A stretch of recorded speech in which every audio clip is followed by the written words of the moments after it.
We'd like to thank Mainspring Companies for sponsoring Season 1 of The Next Entrepreneur. Mainspring celebrates the entrepreneurial journey, and we are very grateful for their support. You never turn down a meal or a cup of coffee when you're on a sales call, okay? If you just came from Ruth's Chris and the guy wants you to eat, you got to eat.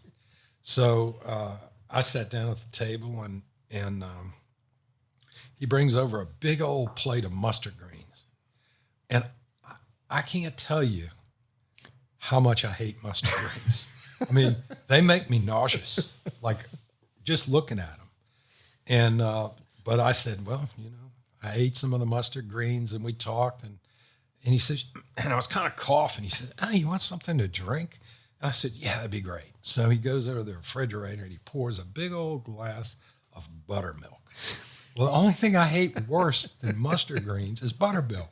So I'm gagging and I'm drinking buttermilk and I'm getting nauseous, but I'm staying at it and I make the sale, And one of the lessons I learned from that sales process working for my dad was sometimes you just got to eat the mustard greens and drink the buttermilk.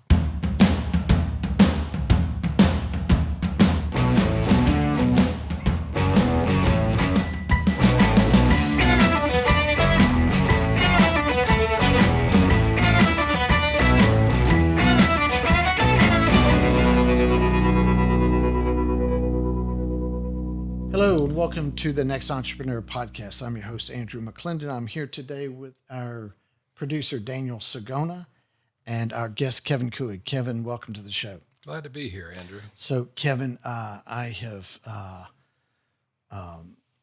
respected you for 3 decades now in your business accomplishments, and it's been fun to watch all the crazy things that you've done in business. But if you've done so many things, if I try to define who I think you are, I come up with venture capitalist. Yeah, that's accurate. I would say that I've had a varied career.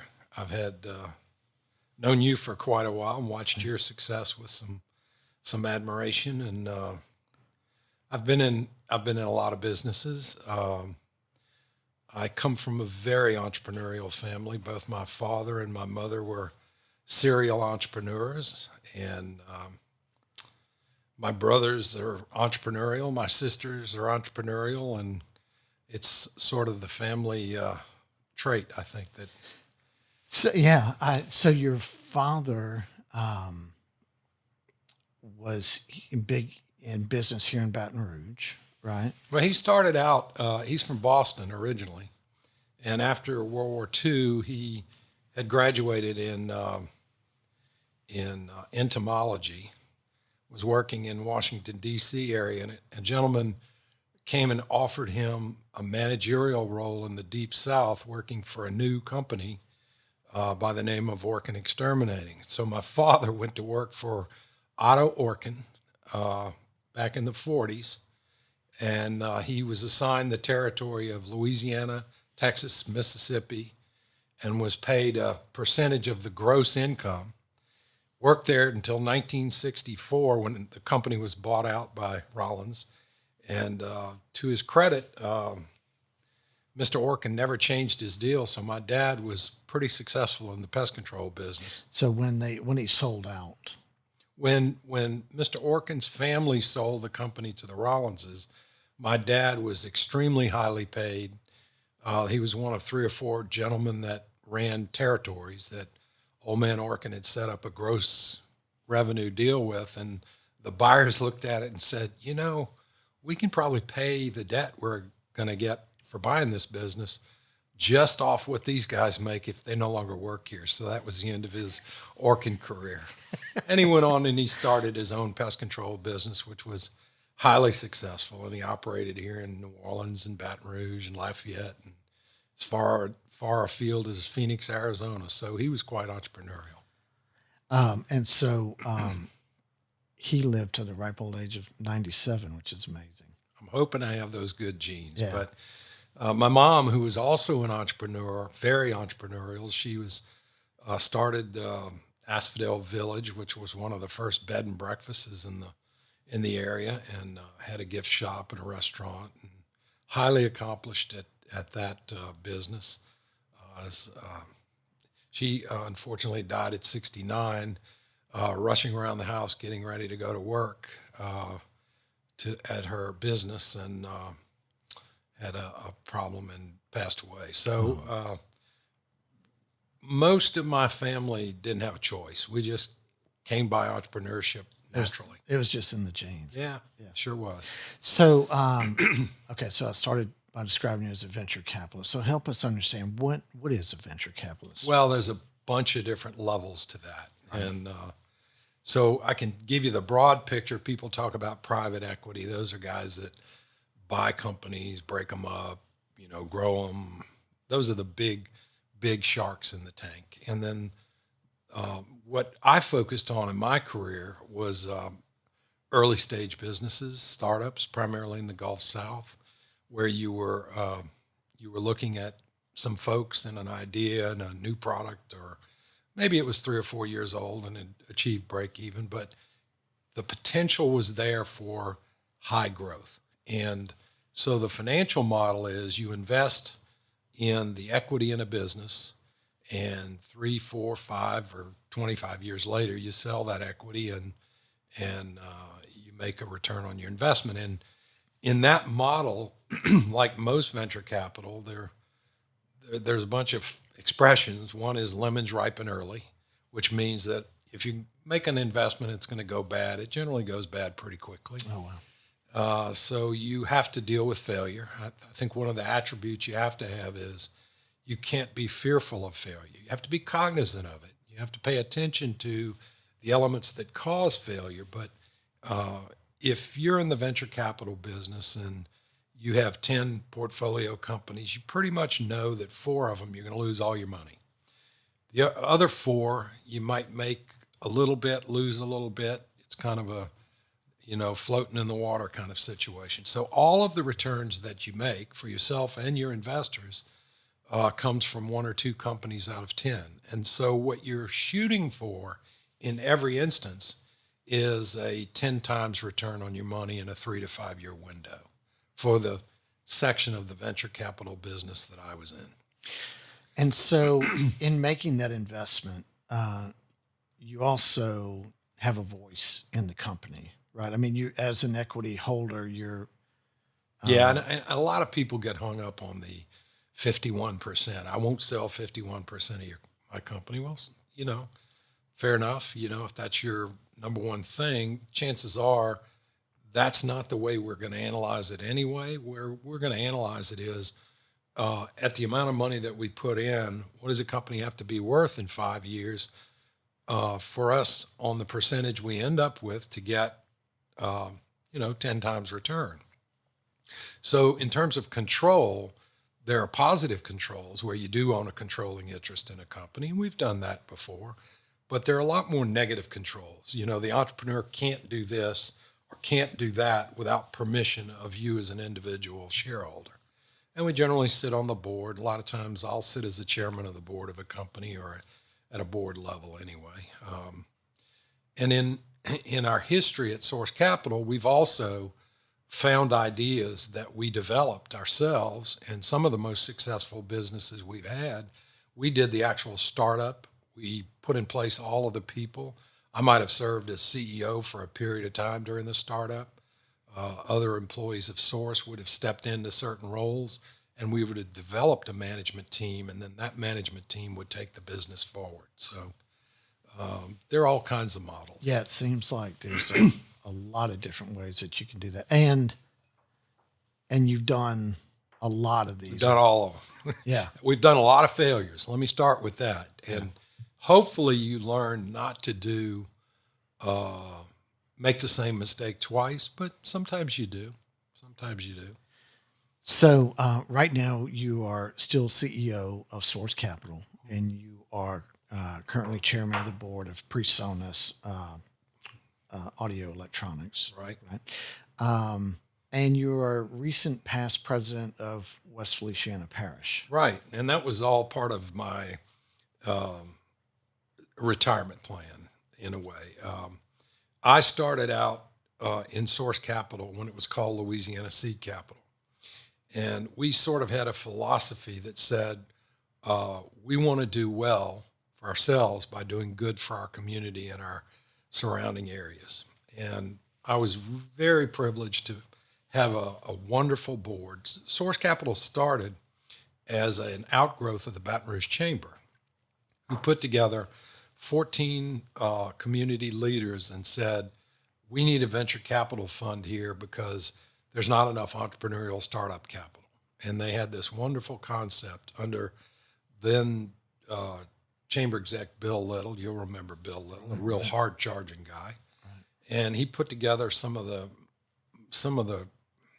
best people I've met in my whole life. I really consider my father and the chairman of Source for many, many years, John Barton, the two best business influences I had in my whole life, the two best mentors that a person could ever have. But I had other people on that board like Chuck McCoy and Jensen Holiday and John Campbell from Taylor Porter and Leonard Nachman and John Elstrott, who's the was the head of entrepreneurial studies at Tulane, and on and on and on. 14 guys, Jake Netterville, who ran Postal Wait in Netterville, all extremely successful business people who really got involved with us because the chamber asked them to, and they realized and recognized that this is something our community needed.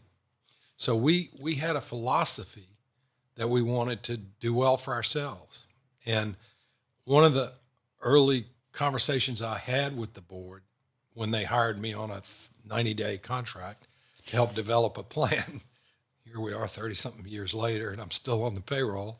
But I guess all good consultants, that's their first objective is, where is there a place in this for me?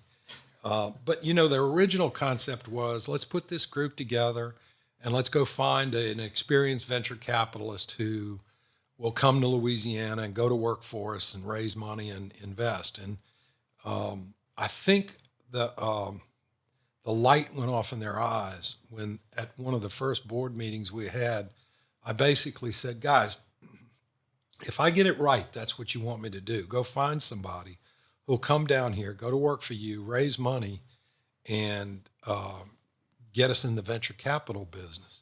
But I have a serious question for you. Why would that person need us? If he can raise the money and he has venture capital experience, why would he come here and limit himself? And there was sort of a light that went off, and they were, I guess we're not going to. And I said, now look, that doesn't mean we can't do it.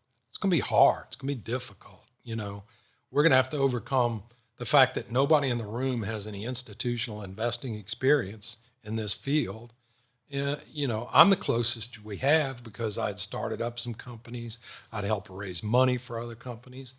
And so that's kind of how Louisiana Seed Capital got up and running. The foundation, Baton Rouge Area Foundation, and the chamber put up a small amount of money to give us about a 120-day window to see if we could raise some money. And we were able to do that. So we got started. I was able to get on a plane and go see. So then they said, well, Kevin, can you do it then? I said, unless you have a better option, I'm your guy, and they looked around the room and said, well, I'm not doing it. I have a great job at the law firm or whatever, So it kind of evolved pretty quickly into, can you do this?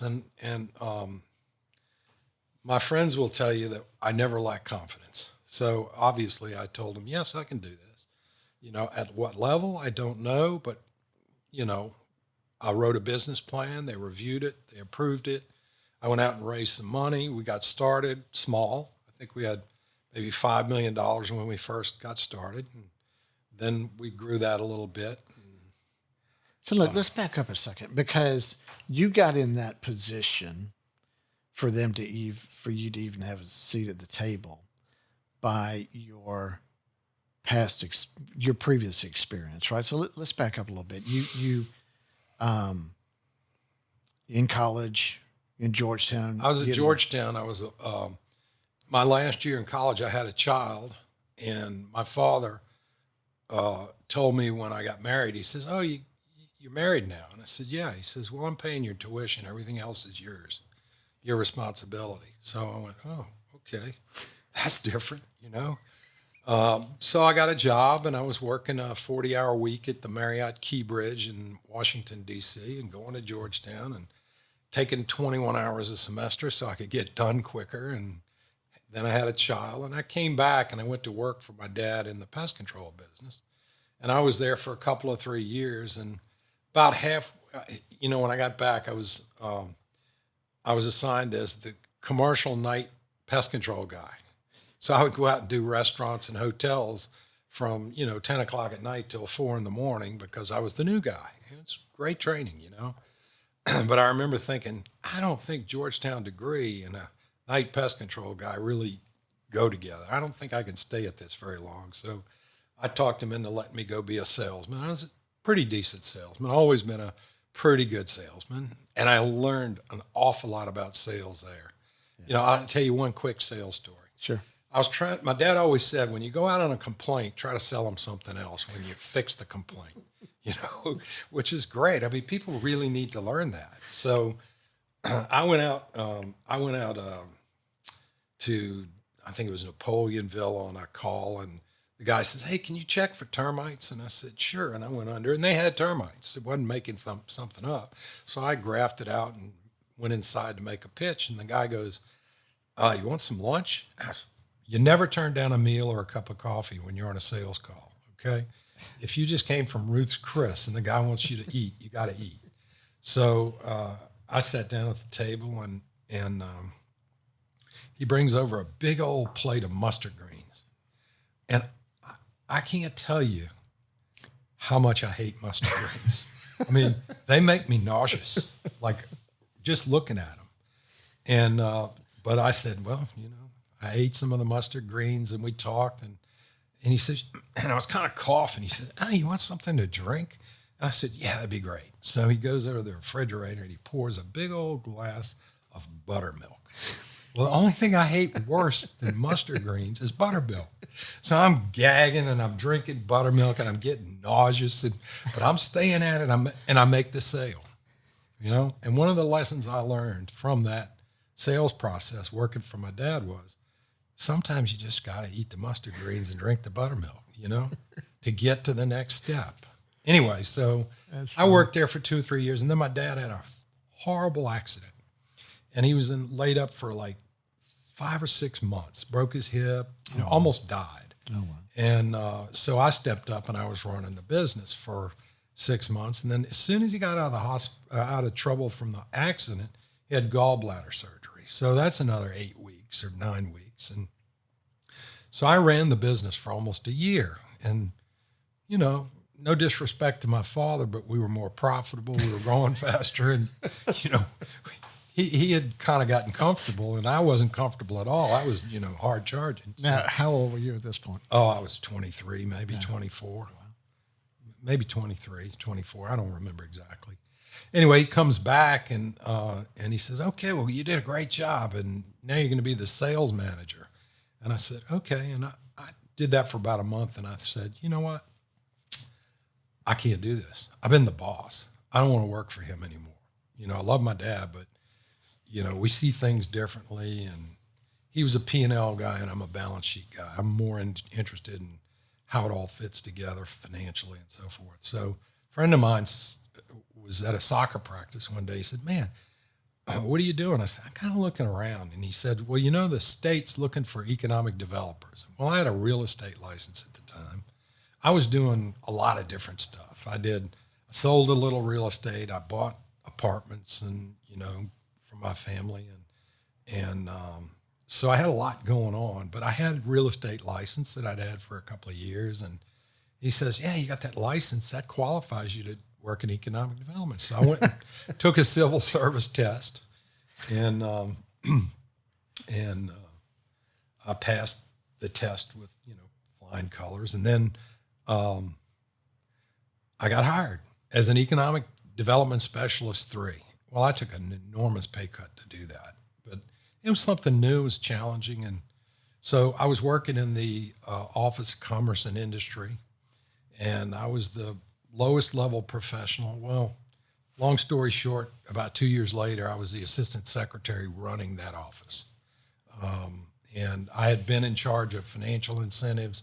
And Dave Treen, who was governor then, asked me to do something to go look at the California and the Silicon Valley and see what was going on out there and see what we might put in place in Louisiana that needed, some tools to get that kind of entrepreneurial growth in the technology sector. Well, I went out and I realized that what we really clearly lacked was really risk capital at the early stages. We just didn't have any. And they had, ungodly amounts of capital in Silicon Valley. And, a lot of entrepreneurs are drawn to that. And Louisiana had none. We literally were in 49th place in the state in the amount of investment made on a yearly basis. So I helped him with some legislation, and I stayed on for another year or so. And then actually Governor Edwards came in, and I was rehired as Assistant Secretary of Commerce. And that was a job that ran basically economic development under the Commerce Secretary. So this is where you kind of got your first taste of I had venture a finance degree from Georgetown, and I interacted with a bunch of venture capitalists in Silicon Valley and San Jose and California and all that. And so, and I got to know a lot of them really well. I got offered jobs out there, but I always wanted to live in Louisiana. That was where I was from. And sure. And so the question that I had was, how do I get to be in that business where I want to live? Right. Tough thing to do. Yeah. But I came up with a plan, and my plan was, and my friends will tell you, I got a plan for everything. They don't always work, but I got a plan. So my plan was I would write business plans for people, help them raise money. So be a venture capitalist without portfolio, in essence. Okay. So this is a plan as you've exited your last job. I worked for Edwards for about a year, and then I decided if you stay in the government sector too long, it becomes sort of seductive, and you may stay there forever. Yeah. I didn't want to do that. So, okay, Kevin, let us pause right there, get in a word from our sponsor, and we'll continue on with that next part of your journey. Great. MBD Automation is a proud sponsor for the Next Entrepreneur podcast, and we welcome them to the show. MBD Automation is a mechanical install contractor who installs conveyor systems and automated equipment, VRCs and singulators and sorters and all sorts of equipment that you'll find in e-commerce fulfillment centers, distribution centers, mail processing facilities, airports, and the industrial market and in the defense industry. MBD Automation works all over the United States and has a list of international clients that they perform work for in the U.S. as well. When you're looking for your next mechanical install contractor, reach out to MBD Automation. They can be found on the internet at mbdautomation.com. And we are back with Kevin Kuig, CEO of Source Capital. So, Kevin, you left us. You've left us. Yeah, I was helping people raise money and put business plans together. And in a formal, had you set up a company at that point? Yes, I had a little company. I can't even remember the name. It was like a little consulting practice, And one of the first things I did was I formed a company called Bankers Mortgage with a friend of mine named Doug Wilkinson. And it was an interesting concept. It was to put computer systems into banks and train one of their clerical people to originate mortgages. And we would go out and there was no internet in those days, so you'd go out and you'd get a phone download of their files. Next day, our underwriters could meet over the phone with them and tell them, okay, you need to do this, this, this, and that. And we sold those mortgages on their behalf. So they got an origination fee. They didn't have to send their bank customer across the street to an S&L who is now offering bank-like services. And a good bank could make $12,000, $14,000, $15,000 a month in a rural environment originating mortgages. Well, we would sell the mortgage with servicing release, so we'd make on that bank $10,000, $12,000, $15,000 a month as well. And we assembled within about a year, we were we were running at about $100 million a year rate. And we were selling those mortgages to a bank, and the bank came to us and said, we really like your model. We want to buy your business. And so we sold it to them. That was the goal. You start them, you build it, you sell it. And we did okay. We didn't get rich, but we did a lot better than a couple of guys that, were that age had any right to expect. So, that's when Bill Little had approached me 6 months before that and said, can you come help us look at this venture capital thing? And I said, well, Bill, I'm really tied up right now. But I went back to him and said, you still interested in that? Because I hadn't kept up with it. And that's when he said, I'll put you on a 90-day contract. And that's when Louisiana Seed Capital started. And, the rest, as they say, is history. Right. So, you glossed over that story pretty quickly. I know you've got so many to tell, but the fact that you were able to build that first story, the Bankers Mortgage business, were you out on the road meeting with banks and selling? Well, both Doug and I. Doug is a real good salesman too, and he's one of the guys I think that taught me a lot about dealing with issues and problems, in the sense of, he told me one time we had this then intractable problem. I don't even remember what it was, but he said, let's go stand on our heads in the corner. I said, what the heck are you talking about? He says, well, it'll give us a different perspective. He said, often when you have a different perspective, you can figure out a solution and a problem becomes an opportunity. And I've really kept that in my brain the rest of my career. And it's been very, very useful advice. But it was a business that, looking back on it, it was the beginning of the mortgage business securitization, the way that it evolved and created the disasters in 2008, because the mortgage is owned by an institution that never saw you, doesn't know who you are. There's a lot of potential for fraud in that business, and I think there was a fair amount of it. It was enough that it made me sort of nervous at the time. And I'm glad I got out of it, because that wasn't my goal to be a mortgage banker. My goal was to build businesses. So I actually went next to work with what was then Gulf South Research Institute, that was trying to reconstitute itself as a new entity to do entrepreneurial stuff. And I basically packaged up all the pieces of Gulf South Research Institute and found buyers for those pieces. So for a little polymer lab, you'd go and find a buyer that said, yeah, that'd be a great addition to our business here. Oh, wow. So by that time, I'd learned how to raise money. I'd learned how to write business plans. I'd learned how to run the business, sell the business. I had all the tools, and I had a good education at Georgetown. So sure. I started out with a really good fundamentals in finance. So when you walked into LA Seed Capital opportunity, you were... Well, here's what I will tell you. I had no doubt I could do that work. I had no doubt I could handle the responsibility. When I was running economic development, I wasn't 30 years old. I had 100 people working for me.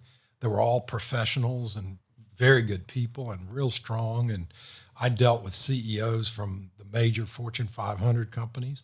I hosted every CEO from the oil and gas industry at the World's Fair in 1984, at a private dinner. So I knew how to deal with the folks. I made presentations to boards of directors at very high level companies.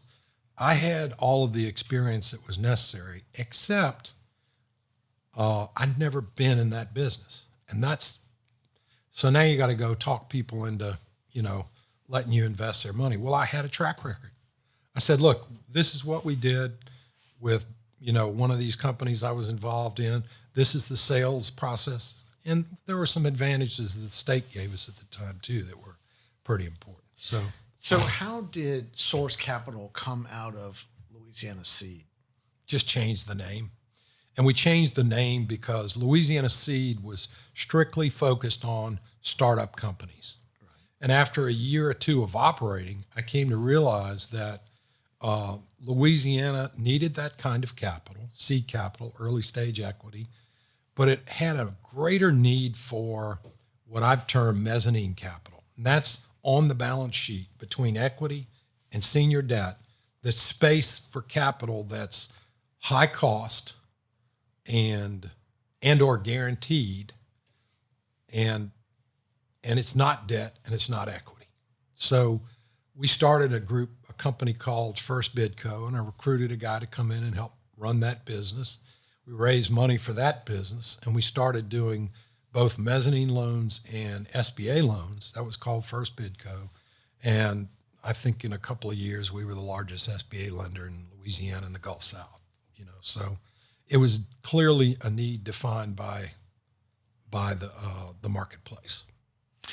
And so, just real quick, but the ownership of Source Capital at that point. Well, when we decided to, we had 14 board members, and the chamber and the foundation felt like they had gotten the benefit that they were looking for, the community benefit. Right. So they asked us to consider buying them out of their position. So what we did was internally we raised the money.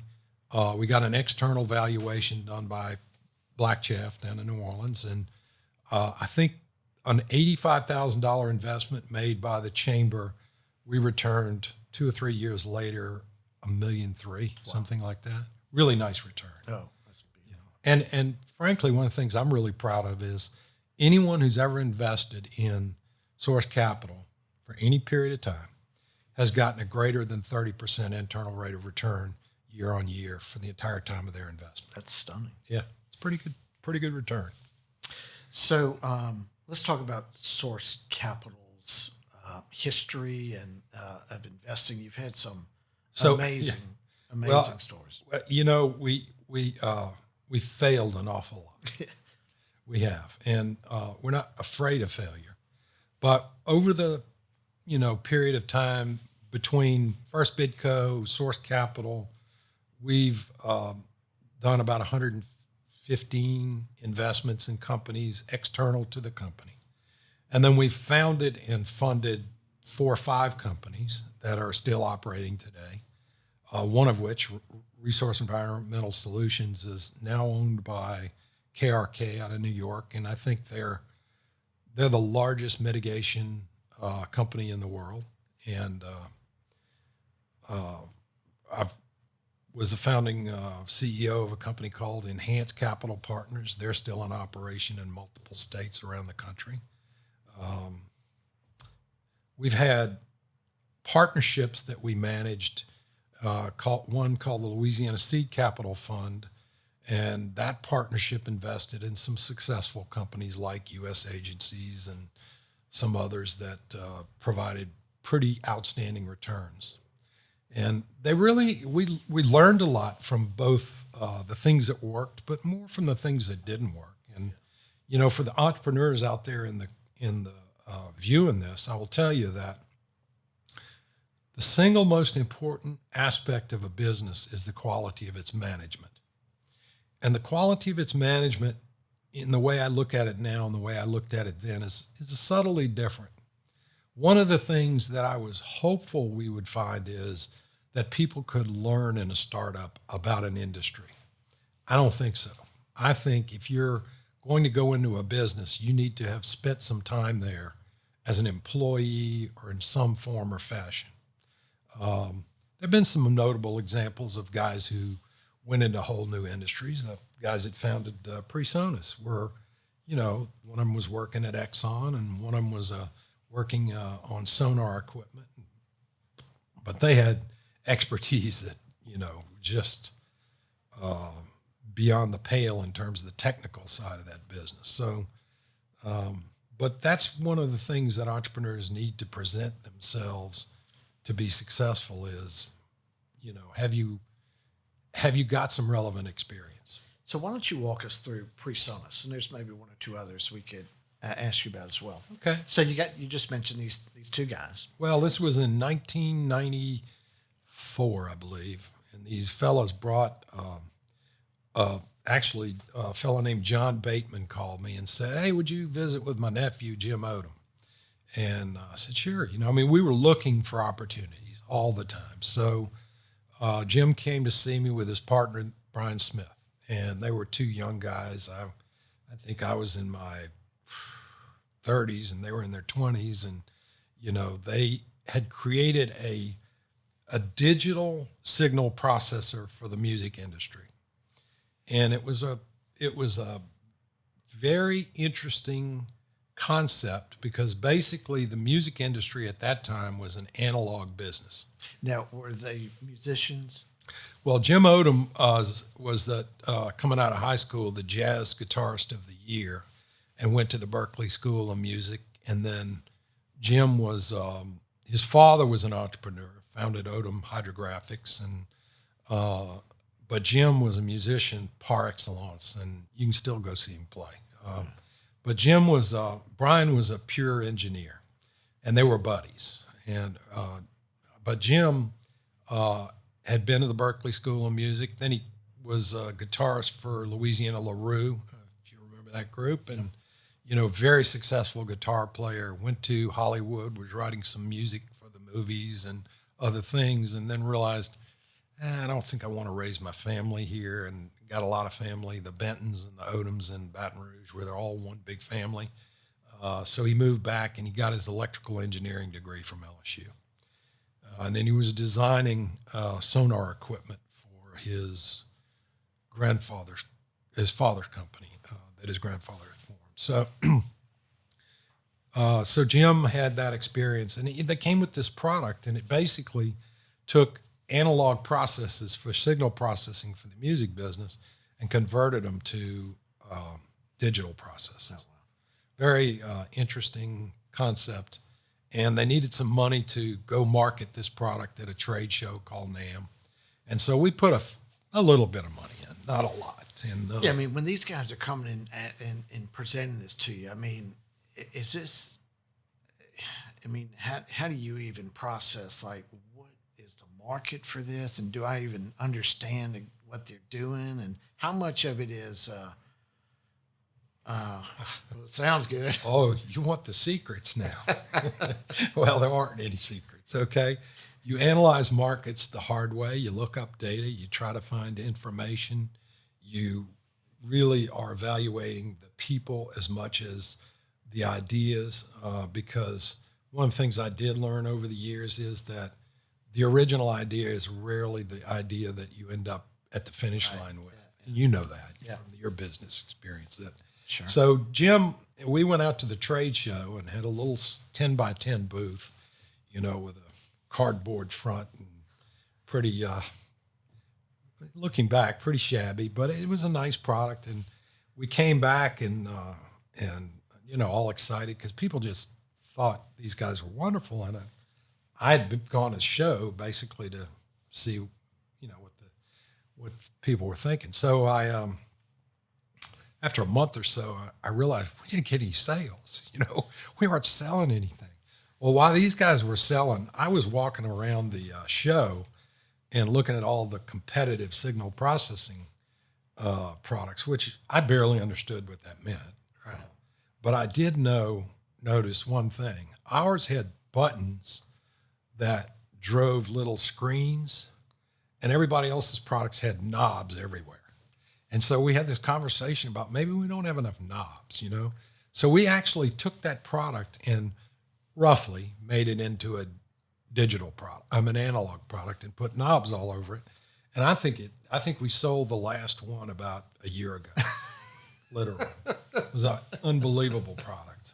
And then, so as I said, we're generally in these companies for 3 to 5 years. Well, PreSonus has had some amazing ups and some amazing downs. Right now, the company today, 25 years later, is it sells its products in 65 countries around the world. It has an install base of software, customers in the millions. And it's a highly successful company that makes everything from these headsets, which probably you should be using here. I don't know. We make microphones, but we make mixers. We make, podcast mixers now. We make big mixers for recording studios. We used to joke that that PreSonus went into business to build products for recording studios, the big recording studios.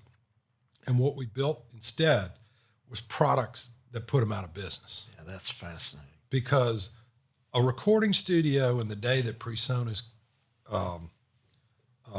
and I got involved was like the studio in the country. It had $1 million Neve mixing board. It had all kinds of outbound gear where you'd run the signal through it and come back. And the first digital mixer that we created they created at PreSonus, basically had all that built into the mixer. Instead of $1 million mixer, you're talking about a $3,000 or $4,000 product that could do 90% of what those studios could do. Okay, so as a venture capitalist, you backed these guys initially, you know, with a small investment, but over that 25 years, just roughly, what does that look like for Source Capital? Are there stages along the way? Here's something you need to know, okay? One thing that a venture capitalist never can afford to do is fall in love with a company. You have to remain clear-eyed and cold-hearted about, is it worth more to me now selling it or keeping it? Well, like all people, you know, with PreSonus, I broke that rule. PreSonus is one of those things that I've been involved with that Phil, and I couldn't have done that with other people's money. It's because as we continue to grow Source Capital, at a certain point, I bought all my other shareholders out other than Leonard Nachman, my son Peter, and John Elstrott, and we're partners now. So all of the money that's in PreSonus is all of the newer money that's in PreSonus is our money. We kept it going and kept doing it because it kept having a forward-thinking potential that was greater than what it was worth at the time. But all of a sudden, you look up and it's 20 years down the road, and the returns that you get going back to the beginning, they can't possibly meet that 10 times every 5-year kind of return. But having said that, you know, we're very proud of what it is. Right. We've created a company here in Baton Rouge that is a truly global company. Right. That's a home to a lot of people in the audio music business. It's known by every musician in the world, and it's respected because what we sell in this box today, this is an old one, but is software that replaces that hardware or supplements that hardware. Yeah, and you've got a beautiful headquarters and studio. Yeah, we have a studio designed by a guy named John Stork, who's the greatest studio designer in the world today. Yeah. We have live testing rooms. It's a very, very nice building, a good environment for people to work. I'm going to have to come check that out one day. Yeah, I'd love to have you come. Hey, Kim, we'll take another quick break there, get in a word from our sponsor, and we'll be right back. Modus is a proud sponsor for the Next Entrepreneur podcast, and we welcome them to the show. Modus is a national facility services company performing work for Fortune 500 companies all over the United States. So who is Modus and what do they do? These guys do the non-mechanical installations inside big distribution and fulfillment centers. So the way they like to say it is they take it from the conveyor to the dock door. What does that mean? It means they're building the pick stations.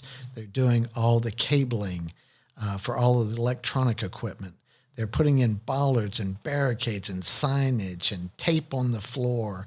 And these are in huge facilities. They work in really tight time frames. They've never missed a schedule.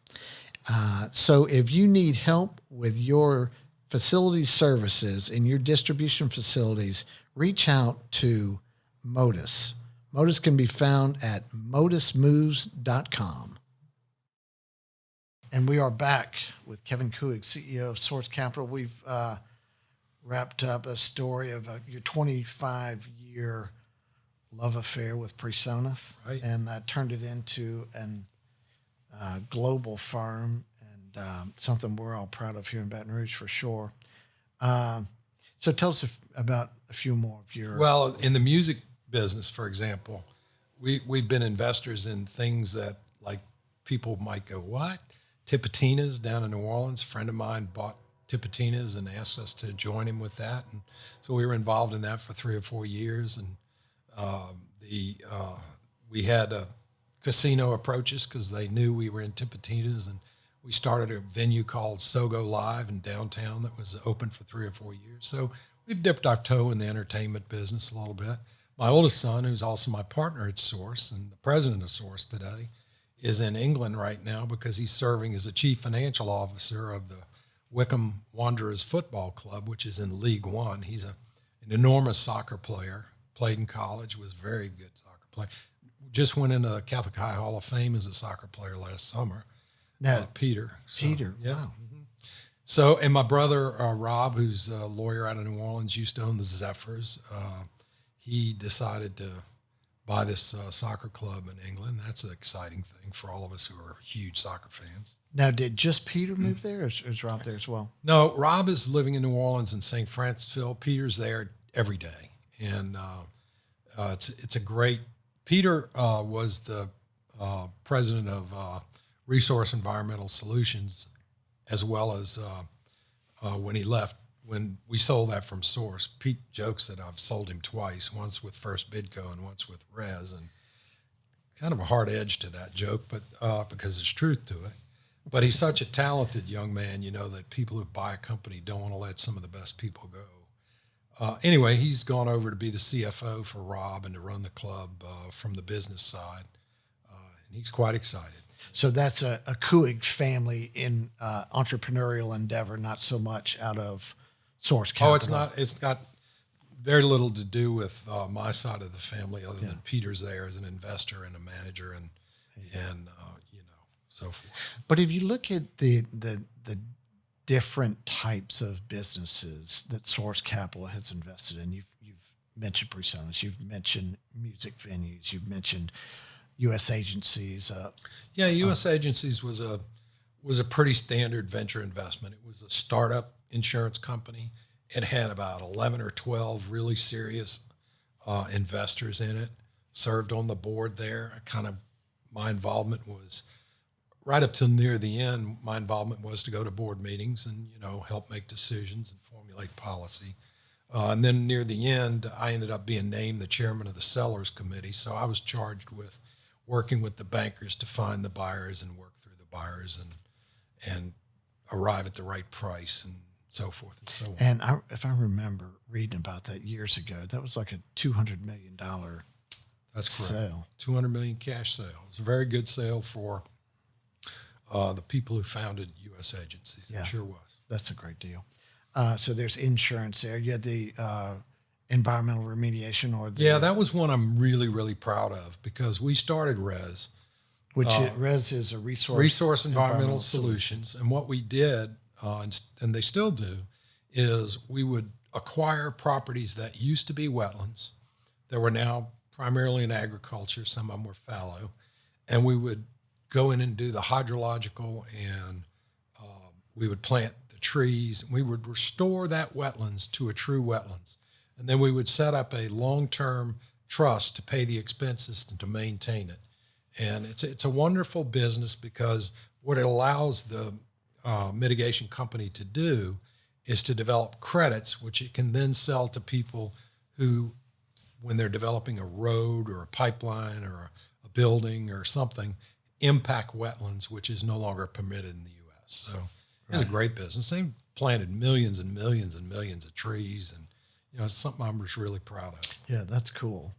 And then there's the mortgage type businesses with First Bidco, and tell us about Enhanced Capital Partners. What Enhanced Capital Partners was a national company predicated on the model that we established with Source Capital, wherein we used some state level tax credit programs to help incentivize investors in those investments. And I partnered with General Reinsurance, which is a Warren Buffett company, to provide us with a credit enhancement.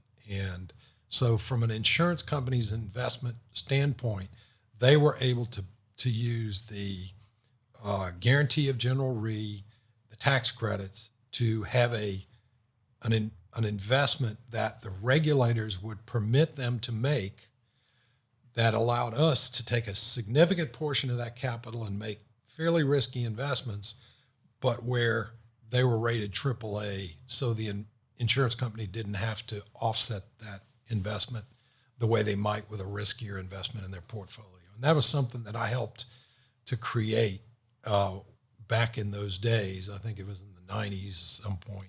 And then we found, General Re to do the credit enhancing, and we helped create that company. It still goes today. I don't know where they are. I sold my interest 4 or 5 years later.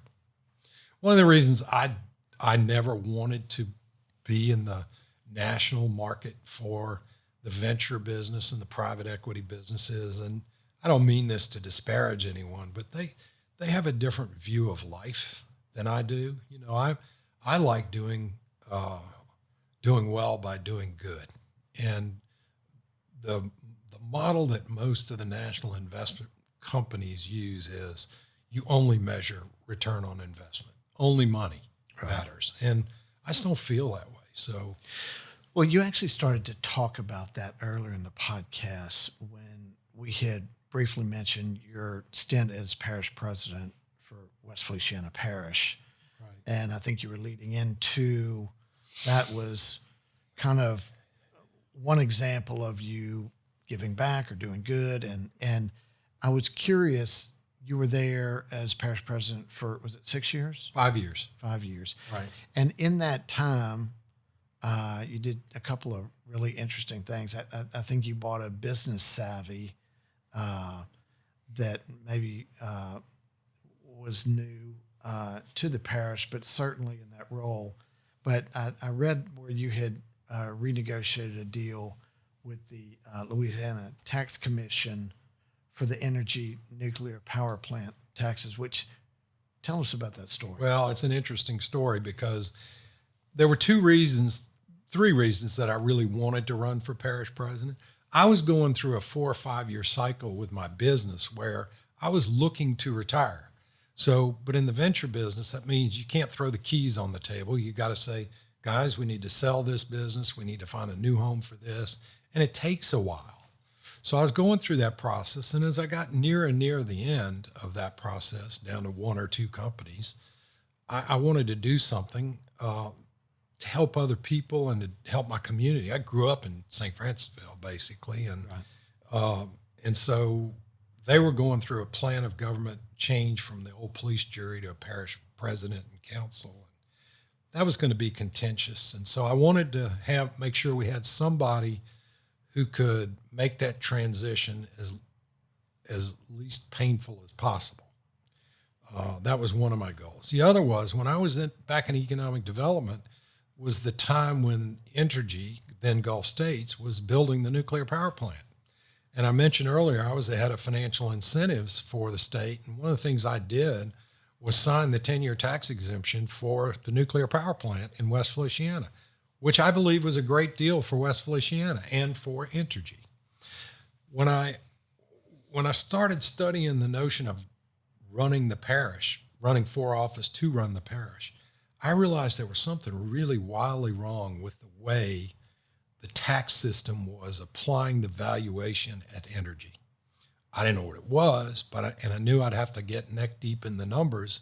So what we basically found out after I got elected was that sometime when the nuclear power plant came on the tax rolls in West Feliciana, there was a political idea that, well, it's not fair for West Feliciana to get all those new taxes. I mean, why should they get all those new taxes? Well, that's the way it works on everything else. If you have a facility that comes on the property tax rolls and it's located in your parish, you get 100% of the property taxes collected locally. Right. Well, I don't know if you remember John Hankel, but John Hankel proposed a bill that would have split the property taxes from the nuclear power plant amongst the users of Entergy's utilities rather than the location where it was, Amongst the parishes where the users reside. where the users resided based on usage. So, Jefferson Parish is going to get a disproportionate share in New Orleans and blah, blah, blah. Well, that didn't go anywhere. That was, but somehow, Andrew, and this is Louisiana politics at its finest, somehow the Louisiana Tax Commission did it anyway. They just didn't tell anybody. So what I found out was they were allocating the property taxes that should be collected, the property values against which taxes should be collected, proportioned out sort of similar to what Henkel had proposed. They never adopted any rules to do it. They never did anything. It just started happening. And because when the nuclear power plant came online, the parish, West Feliciana, got a lot of new money. They didn't pay much attention. But when I came in, I realized this is completely unfair. Right. We're not getting what we're entitled to. We weren't looking for something we weren't entitled to. We were just simply looking to be treated fairly. Right. So it took about 3.5, 4 years. But finally, we were able to prevail by a lot of hard work, a lot of political maneuvering. I went out and actually got the support of every parish president through the Parish Presidents Association to say, this isn't fair. We wouldn't want to be treated like this. The sheriffs did the same thing. The school boards were a little less positive for us, but eventually they were able to communicate to Governor Edwards that this isn't fair. We wouldn't want to be treated like that. Wow. And so we were able to get the tax commission to fix it to a degree. I will tell you now that was one of the proudest things that I did at the parish, because basically, in West Feliciana, we were dependent upon that nuclear power plant. Well, look, I looked at you as parish president and taking that role and going, man, Kevin's a gift to any parish. But so that was a cool thing. First of all, I made some really good new friends there. One of whom, this African American minister, is coming really a really good friend of mine, and he told me, he says, Kuig, you did this because you wanted to do something for other people, but one of the things you're going to learn here is that those other people are doing this for you. And I couldn't figure that out for a long time, but he was right, because whatever you did, whatever I did, I got back way more than what I was given. Man, that's so cool. And I'm glad to hear that was your experience. Now, there's some people up there that don't like me, but, they probably never would have anyway. Yeah. I can't be worrying about that. I want to wrap up asking you a question back on the VC side of your life about any regrets or any deals that either you regretted getting into, or the one that got away that you wish you would have got into, because I like for us to be realists as we're having budding entrepreneurs listening into what this experience looks like. In your case, as a venture capitalist, and it's not all pretty, right? It's not, everything doesn't go always smoothly. So, any regrets? Look, I learned 3 fundamental things that I think will carry a lot of people through life. Okay. One is never fear failure. Never fear failure. If you fear failure, it's going to steer you wrong. Second is you are going to fail. And failure means you do some things you shouldn't have, and you don't do some other things you kind of wish you had. Okay? Those are both failures. Right. But the third and most important principle in a lifetime of work and investment is don't put any rear view mirrors on your car. Love it. Just the windshield. Yeah. Stay focused on the future. Yeah. And those are really principles I carried, not just in venture, but in, parish president, West Feliciana, and other things. Yeah, that's solid stuff. You know, I was talking with someone. It's been a couple of years now, and I was on a committee, and the person who was leading this committee, and we were coming up with this idea, and I could tell that she was really apprehensive about this idea, and she said that she was terrified of success, not terrified of failure. She was terrified of success, and I said, "Well, I'm not." But I hope you chose to stay the hell away from her. well, the truth is, I did. So I'm just curious of what the difference between not being terrified of success versus not being terrified. You know, you're saying Don't be afraid of don't failure. be afraid of Don't failure. be afraid of success. Yeah, You know, the truth is, none of us know how life's going to turn out. And I've had a fair amount of luck in my life. You know, I work hard. Yeah. I, studied hard. I worked hard. I, tried to do the right thing as best I could. But I had some luck along the way, yeah, And so none of us knows how it's going to turn out. The only thing we all know is the second we quit, we stop. yeah. We stop making progress. Well, Kevin, this show is about entrepreneurism, and we've had a number of different entrepreneurs on our show, whether they're serial operators or guys who will just run one business for a long time and a whole career.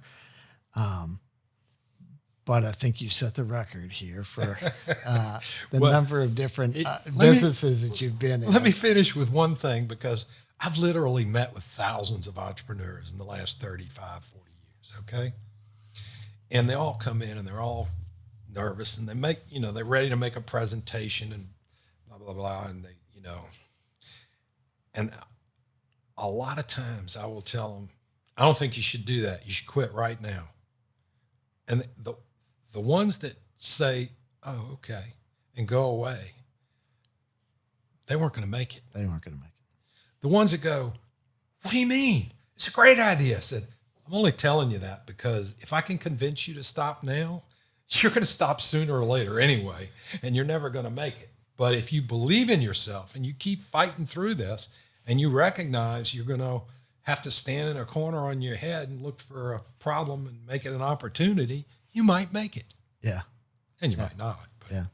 Well, I love the fact that, when you go back to your college career and your degree in finance, and then you look at your actual career. I mean, I can't imagine having utilized a finance degree more usefully than the way in which you did. Yeah, I was blessed because I know lots of people way smarter than me, way smarter than me. But in one area, something just was like, I see these musicians. I love the musicians that I get to interact with, and they're all at different levels. Okay, the ones that really work hard, they get proficient at worst, but the ones that are really talented have something different. And if I was going to explain to people what I can do, I call it financial engineering. I can look at finances and say, "Oh, wow, this is the way everybody's done it. But what if they did it that way? Yeah. Does it still meet the accounting rules? All that."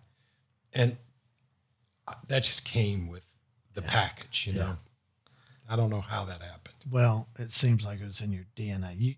There was nothing you could do about it. You or your brothers or sisters. It was just, Well, we didn't have a chance. We were going to be entrepreneurs. Well, Kevin, thank you so much for joining us. I love your stories, Thanks. and I've always been fascinated with the amazing things that you've done, the success, and the companies that you've been involved in and helped start up. So, thanks for your time. Thank you, my friend. So it's really great to get an insight from a venture capitalist or first on the show. I think of serial entrepreneurs as guys who start a number of businesses, and there's Kevin as a venture capitalist being involved in 115. So if you think about someone having a skill and being able to start a business, say it's in construction or retail or the restaurant industry, and they can make an entrepreneurial endeavor of that. Well, Kevin's using his financial engineering and is able to go across the board for many different industries. And I just find that very fascinating. I loved his insight about life lessons, about not being afraid of failure. And when you do, forget about it. Don't look in the rearview mirror. So really appreciate his time and enjoyed his stories. Thank you for listening to the Next Entrepreneur podcast. We'd like to thank our title sponsor, Mainspring Companies. They can be reached online at mainspringcompanies.com. If you have any questions or comments, you can reach us at ask@nxtentrepreneur.com. You can subscribe to the Next Entrepreneur podcast on Apple Music, Spotify, Stitcher, or iHeartRadio. You can help support our podcasts by leaving a review on Apple Music. You can follow us on Facebook or subscribe to our YouTube channel. Please share this episode with your family and friends. The Next Entrepreneur is produced by Propel Productions. They can be reached at propelyourstory.com. Today's episode was produced by Daniel Sagona.